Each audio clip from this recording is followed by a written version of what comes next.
Welcome to This is What Democracy Sounds Like. I'm Kevin Prang. This program is a presentation of Metropolitan Congregations United. MCU is a community organization that brings together religious congregations, community groups, and individuals to work for a common purpose to create a better life for all residents of the St. Louis region. We work at the intersection of race, economy, political power, gender, and the structures of oppression at work within us individually, within our organization, and within the community. We are working towards building people's control of the government, building community control of the economy, expanding the public sphere, and creating structural racial equity. Today, our guest is DeMarco Davidson, lead organizer for the MCU Sacred Votes campaign. Today, we're going to take a close look at how MCU is using something called Transformative Conversations, also known as TRACO, you may hear us use that term, to build power in the community. So DeMarco, welcome and thanks for being here. As always, it's an honor and a pleasure. So let's just start with a definition. What is a transformative conversation?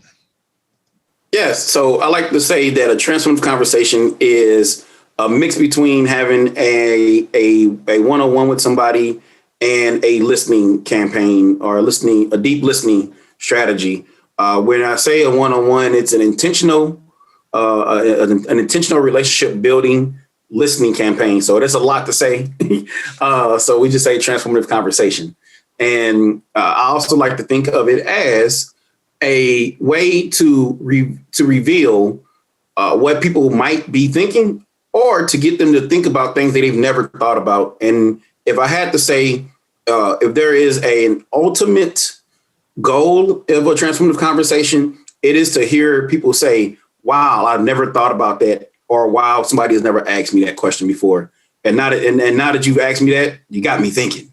So that's if I had to say what's the ultimate goal, that'll be the overall ultimate goal. But we do have some actual tangible goals as well. Right. So somebody says that to you, you consider that conversation a win then? Yes, definitely. And I also, and just the format or style of the questions, all of the questions that we ask people are open-ended. So there is no wrong or right answer, and they actually are guided. So sometimes I will share with people that they are a guided, open-ended questions as well. So you had mentioned one-on-ones. That's something we do within our organization, within MCU, to get at the heart of people's self-interest and motivations and help guide where they plug in to the organization. That's something we do in a smaller group.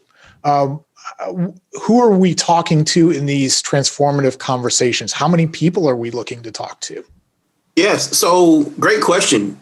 So I like to add in that this is our second time doing a round, we'll call, or even a phase perhaps, of transformative conversations. And we did these originally in 2019 in collaboration with MOVE. That's MOVE, Missouri Organizing and Voter Engagement. So MCU, as well as several other grassroots organizations across the state, actually conducted over 4,000 conversations in 2019. And one of the things that was different between 2019 and 2021 is that everybody had to ask the exact same questions. So some of the questions were not really relevant to MCU. And then some of the questions also were not really provided a tangible answer either.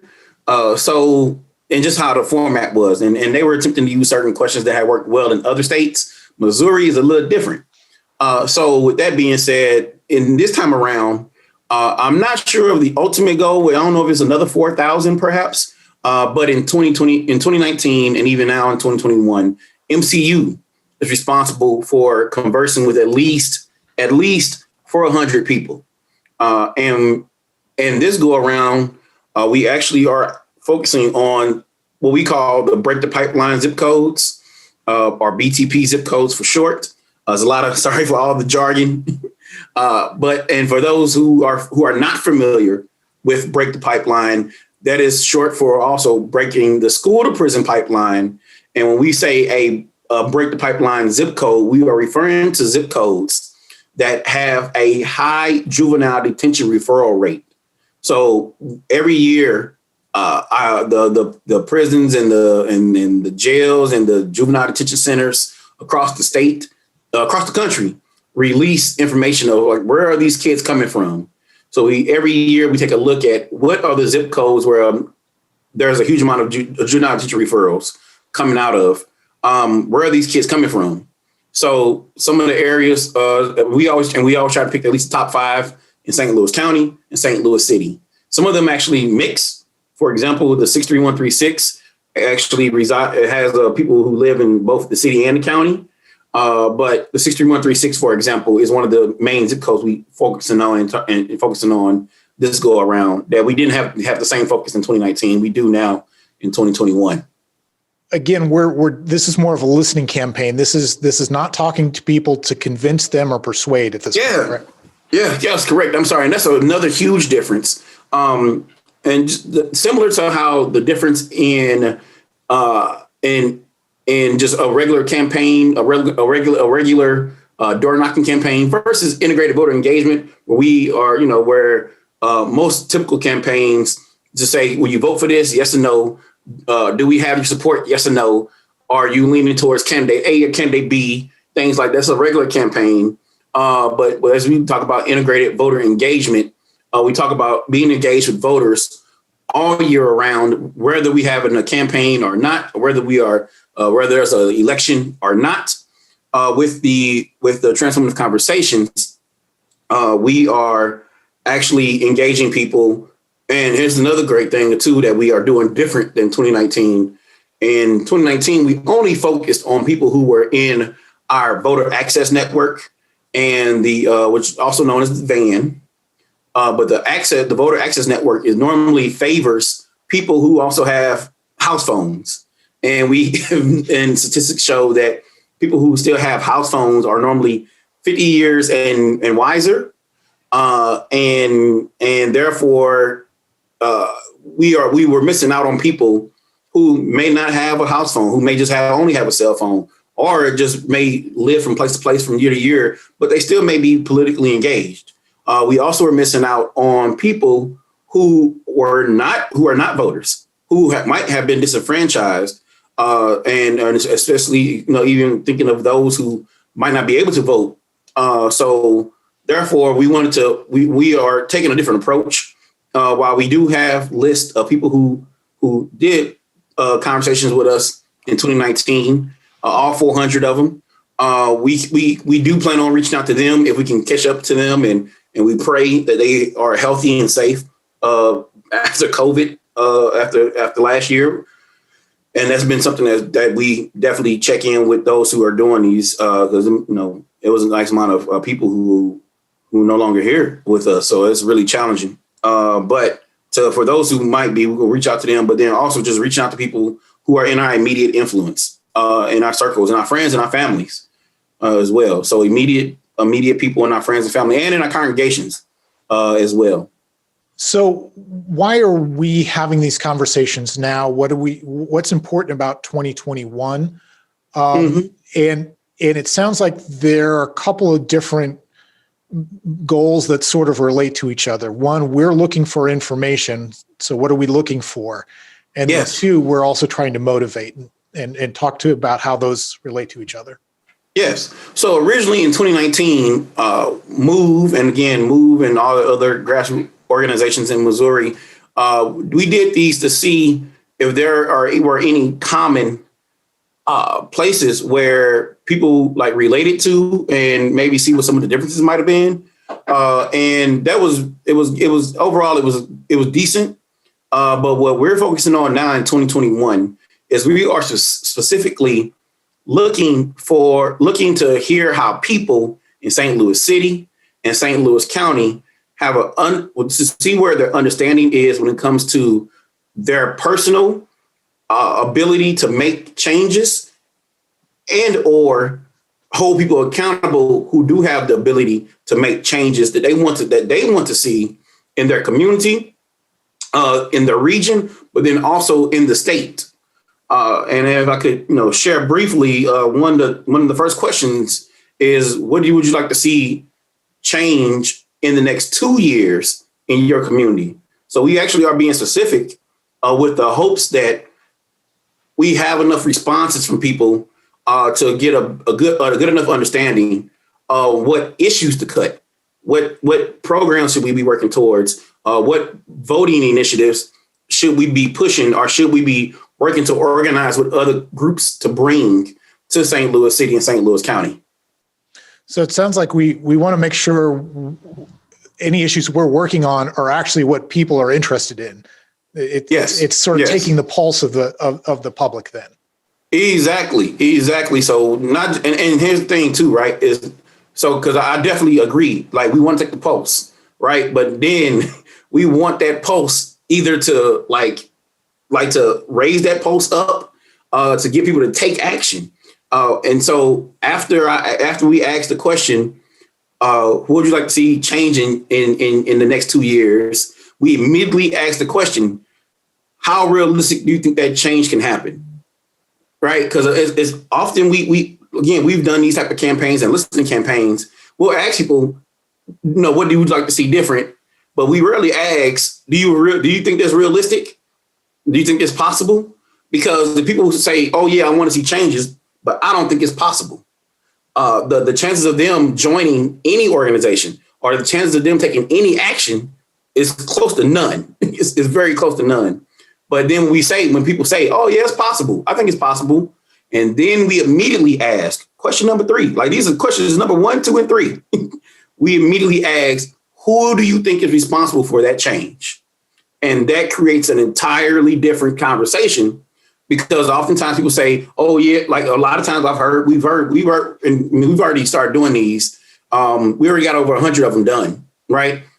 At least probably 25% of them say, we want more things for youth. We want more things for kids. And then we ask them who's responsible.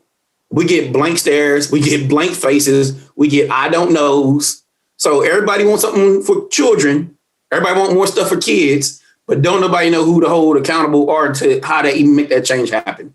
So even just seeing that and noticing that has already been making a huge difference. Because again, it's not so. I always say, it's one thing to recognize a problem. This is also to recognize who's responsible, who's actually supposed to bring a solution to these communities who are in some communities that are in desperate need and don't have the resources. And with that being said, all of our communities in St. Louis City and St. Louis County, all of them do have, even the unincorporated areas, they have a state rep, they have a state senator, they have a mayor or a county exec. They have people who should be working towards their benefit, and therefore not just allow communities to just feel like they are community individuals, actually feel like they're part of a community. That's another thing too. So I like how, within the organization, when we work on an issue, we talk about identifying sort of the centers of power when it comes to changing an issue. And we're actually sort of leading lay people who have never experienced this before through that thought process themselves of thinking about who in your community does make decisions. Yeah, exactly. And again, that's what I say, like the ultimate goal is, wow, I never thought about that. Right. It's amazing. It's amazing. Now, we talk a lot about having influence in elections. Do you have any examples, whether in St. Louis or elsewhere, of how these conversations can lead to changes in voter participation and make a difference in elections? That's one of the main things that we were that got us so excited to do this a second time around, especially when we were told that we were allowed to create the questions ourselves. Because that's something I really pushed for last time. It didn't happen. So I was super excited. Also, I want to bring in, I apologize for all the jargon, another aspect, what we call a race-class narrative. A race-class narrative is basically bringing into a conversation or to a discussion how race and class impacts the community or impacts us personally even, and then also recognizing who may be leading the discussion on race-class narratives. And this also comes out of other states. So other states have utilized a race-class narrative.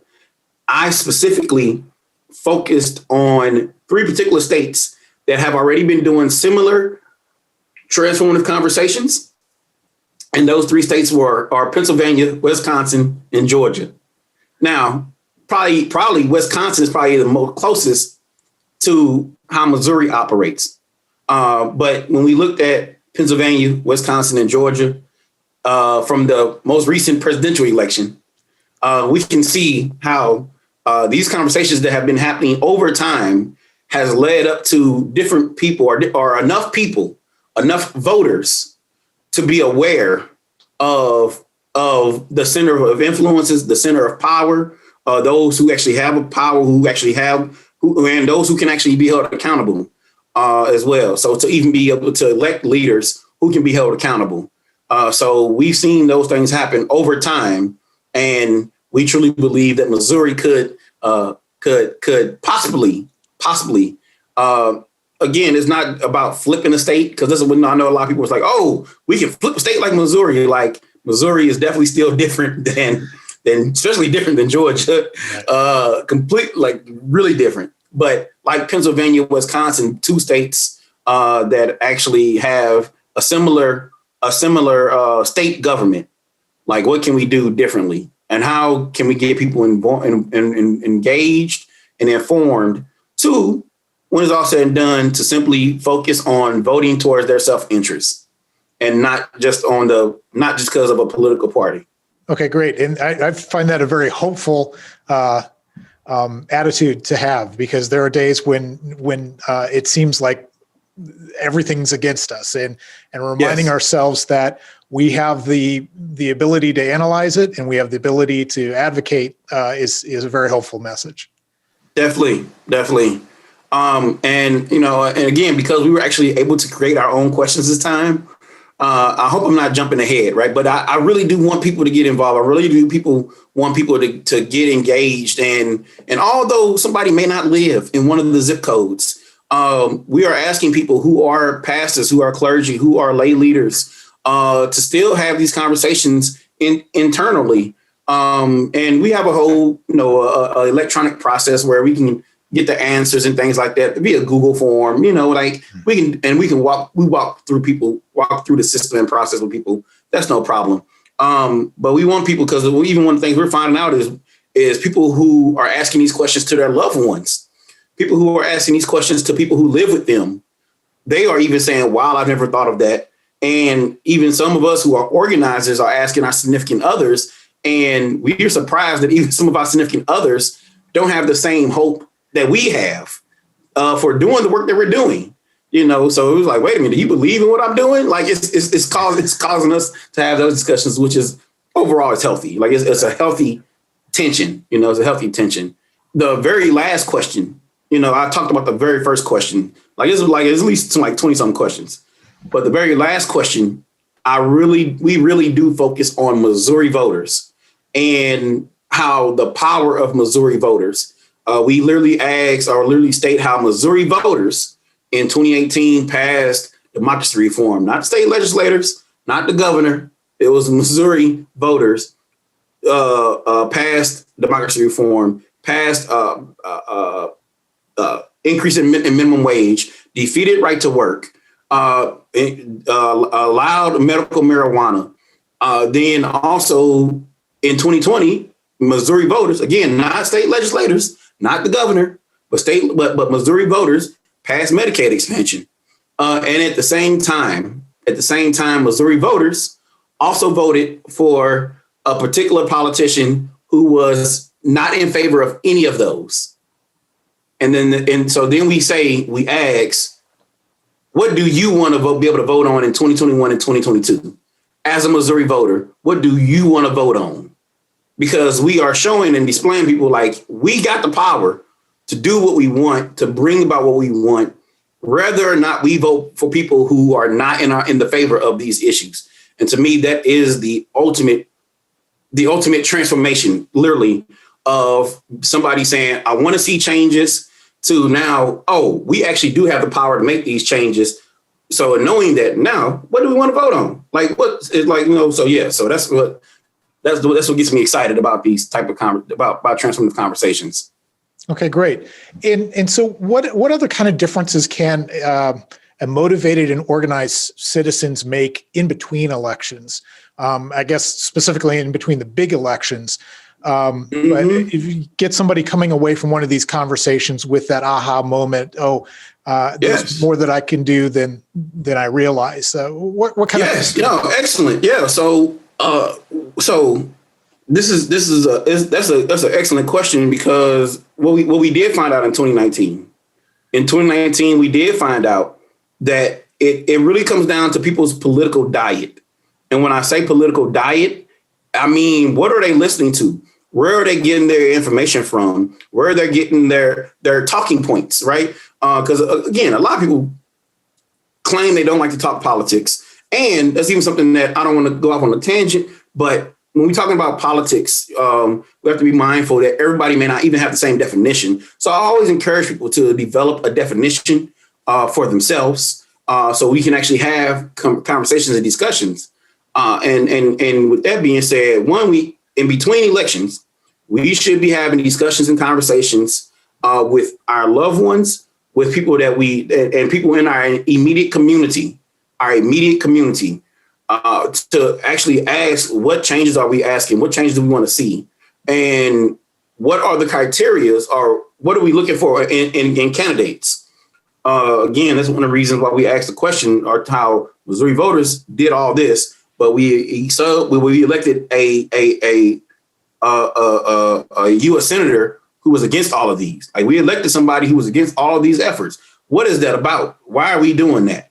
Where is this information coming from? So it's important to get as many of these, have as many of these conversations with people, not to say you should stop listening or even that's wrong, but just be mindful. And then especially when it comes to the religious sector of life, I really do I encourage or even challenge, again, providing a healthy tension, a challenge for clergy and pastors to really examine what are they sharing with their congregation about being involved in the community. So not telling them how to vote. Nope, not telling them how to vote. I don't like, some pastors do that, some don't. I don't agree with that. Overall, I encourage people to say what values should be lifted up. And even, even if you want to say Christian values, that's fine too. But what values should be lifted up? So focusing on the development on that. And also, one of the big things that I'm really focused on is working to find everyday people who may have political ambition. That's one thing that for those who say, hey, I don't want to run for office, I agree. That's a scary thing. I ran for office before. It was definitely terrifying. And it's not the easiest as well, because it's not just you running, it's your family and everybody else that immediately is running with you, and they didn't ask for that spotlight. So I encourage people to develop relationships with each other, develop relationships with current elected officials, and hold elected officials accountable. Let your elected officials know. So whether it's calling, making a phone call, writing a letter, or sending postcards, and then organizing with other like-minded individuals, finding a group or starting a group within your church, starting a group within your community.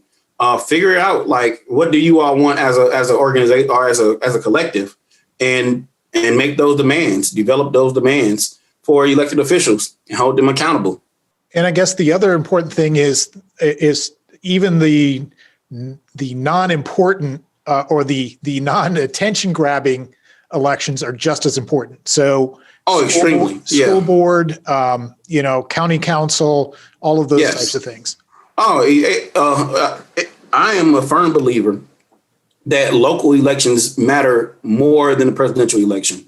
I say that from just lived experience of dealing with being involved in politics for now over 13 years, directly involved in politics for over 13 years now, that local elections matter the most, the absolute most.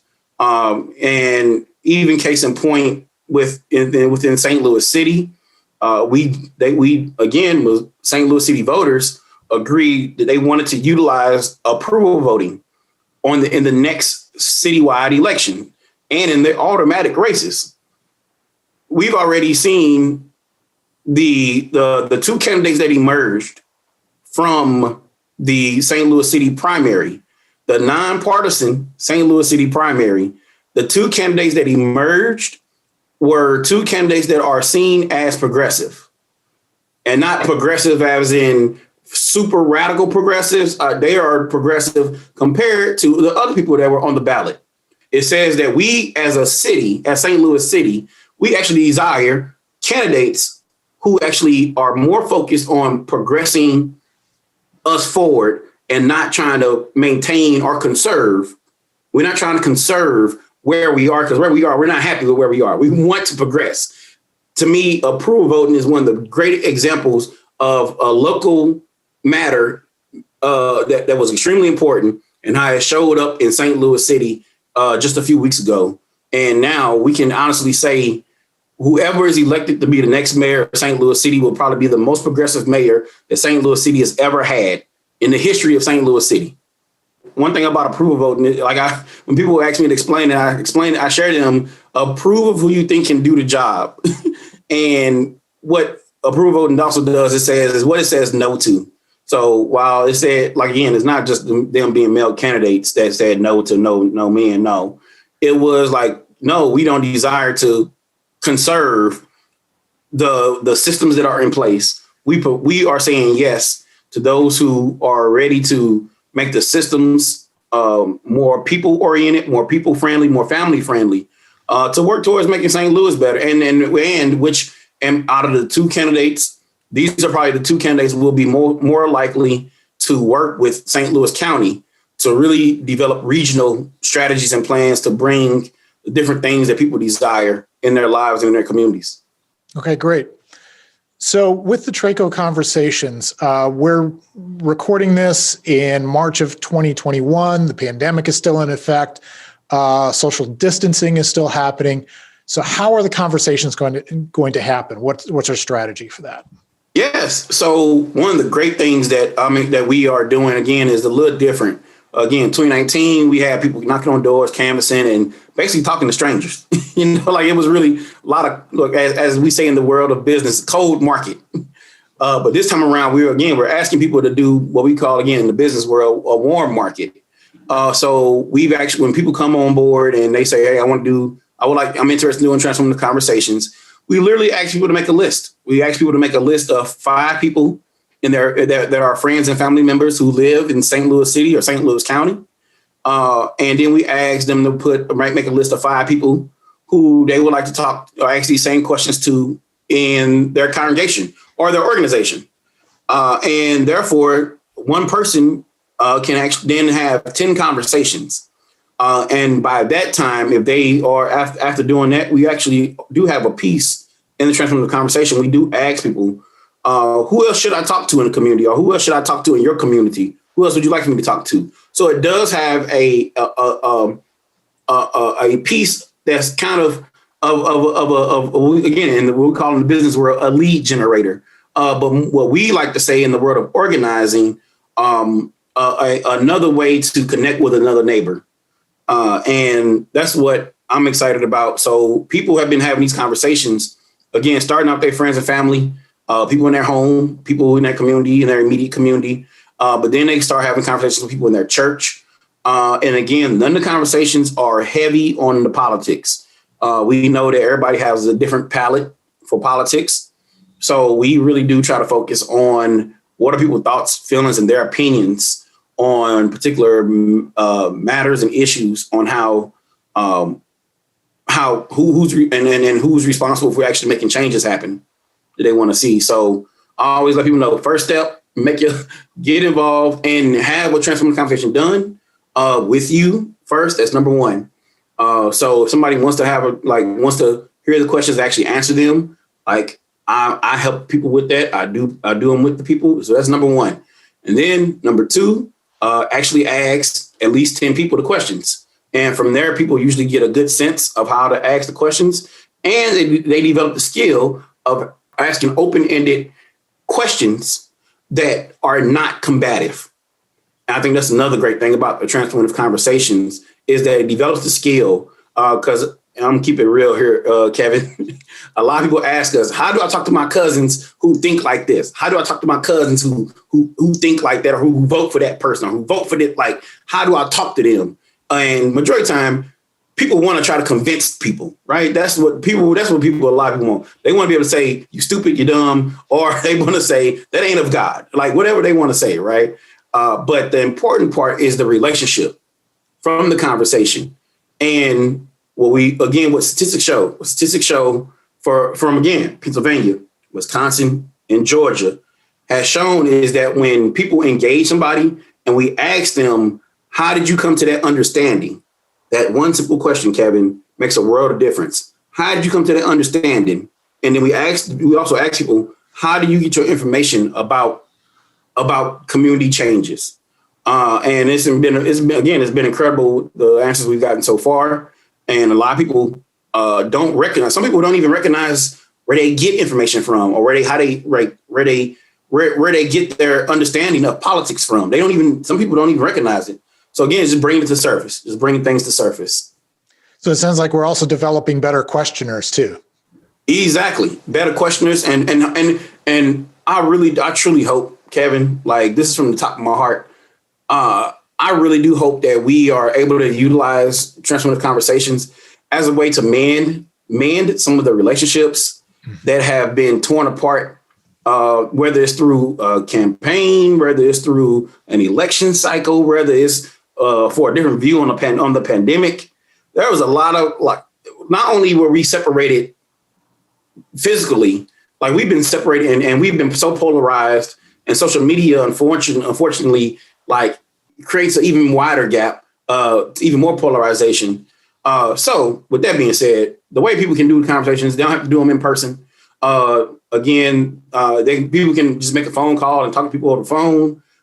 They can, in the virtual world of Zoom or Google Meets, they can do them that way too.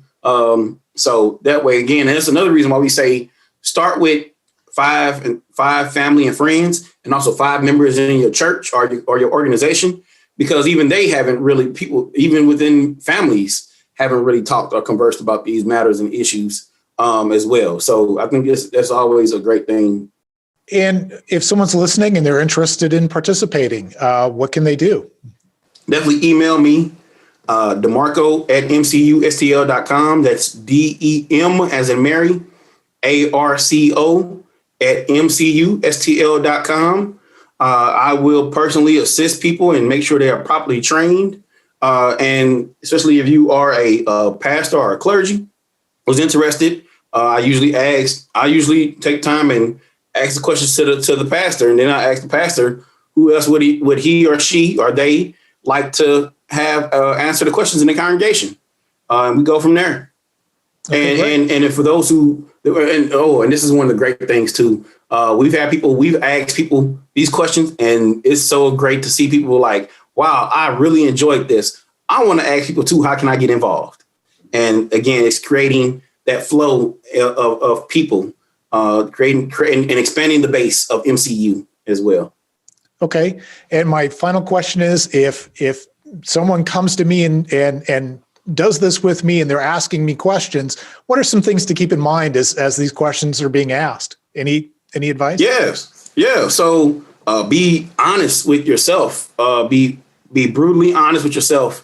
Because again, that's sometimes, and we've worked really, really hard to make sure that the questions don't come off as offensive, don't come off as too political. Again, they're not heavy towards one direction or another. We really do want to hear people's true thoughts. I share with people on a regular too, Kevin, that if someone says, I don't know, that's a good answer. Saying I don't know is a good answer. Now, I also suggest to people that if you don't know, like, again, that's why we ask people, like, who's responsible for making these changes happen? They may not know. So just keep in mind and recognize that. And then I ask people, I've asked my personal friends and family this. Everybody don't have to ask people this. I asked them, like, how did it feel to say you don't know who actually supposed to be making changes in your community? Like, how did it make you feel? And that's the note I ask other people that on a personal level, right? After the questions are done. So just be brutally honest with yourself and be okay. Be okay with being uncomfortable, but then allow your uncomfortability, allow being uncomfortable to move you to action, to make changes that you want to see in your community. Okay, great. This has been a great conversation. I want to thank you, DeMarco, for your time today. And, thank you. Thank you as always, Kevin. You're amazing. Thank you. Thank you. And a reminder, DeMarco Davidson is the lead organizer for MCU Sacred Votes campaign. And if you want to learn more about MCU, go to the Metropolitan Congregations United website at mcustlewis.org. Also follow us on Facebook, Twitter, and Instagram for news and events. I'm Kevin Prang, and you've been listening to This Is What Democracy Sounds Like. Tune in again next time, and thank you for listening.